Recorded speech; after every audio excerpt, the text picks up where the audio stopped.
लहरे लखनऊ किसिया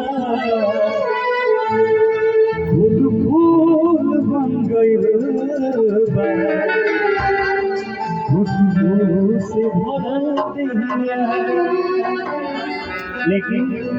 चंदन भैया राव का जोड़ा नहीं थी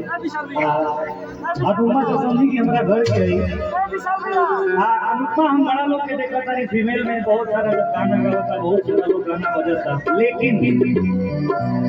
पूरे भोजपुरी इंडस्ट्री में अगर कल्पना जी के बाद सुरीली आवाज लगेला कि सीखल पड़ल कलाकार तो उतारा था उसमें हम बहुत बड़ा कहें चाचा जी बड़े जब हमने के शूट कई जाते आज के कई साल पहले तो हमारा के बाइक में बैठा के पूरा खेल ले अभी वैसे बड़े लेकिन आई भैया कि अरे हमरे खातिर तोहरा के दुनिया में भेजले बड़े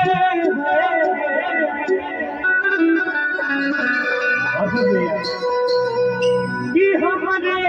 खातिर तोहरा के दुनिया में भेजले मारे हैं कि भगवान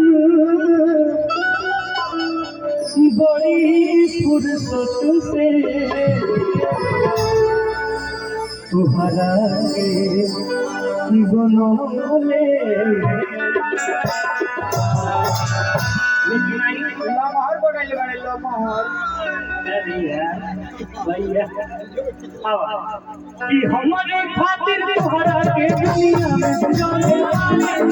हमारे खातिर तोहरा के दुनिया में भेजले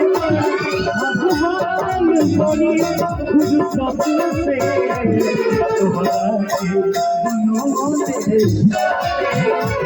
भगवान बड़ी फुर्सत से तोहरा के बनौले भगवान सारा करे हमारे खातिर तोहरा के दुनिया में भेजले पारे हमारे खातिर तोहरा के दुनिया में भेजले भगवान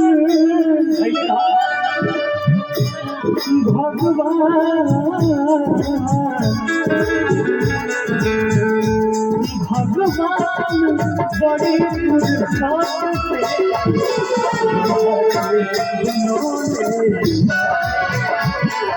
भगवान बड़ी फुर्सत से भैया आज मिथिला नगरिया निहाल सतिया आज मिथिला नगरिया निहाल सतिया जानो दुलारे तुम्हारा सतिया जानो दुलारे भगवान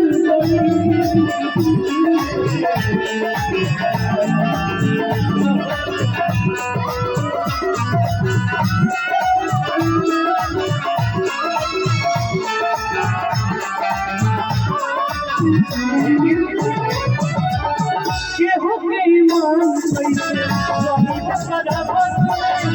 सोना हो दिनान पता सुरहे बरस में भैया एकदम लोग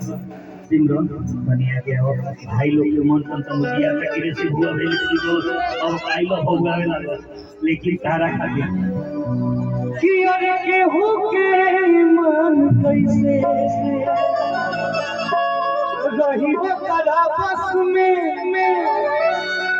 असुर हो सिंगार सुरहे बरस में लेकिन हरिसनिया लगा बहुत एक हम अनुमान चंदन भैया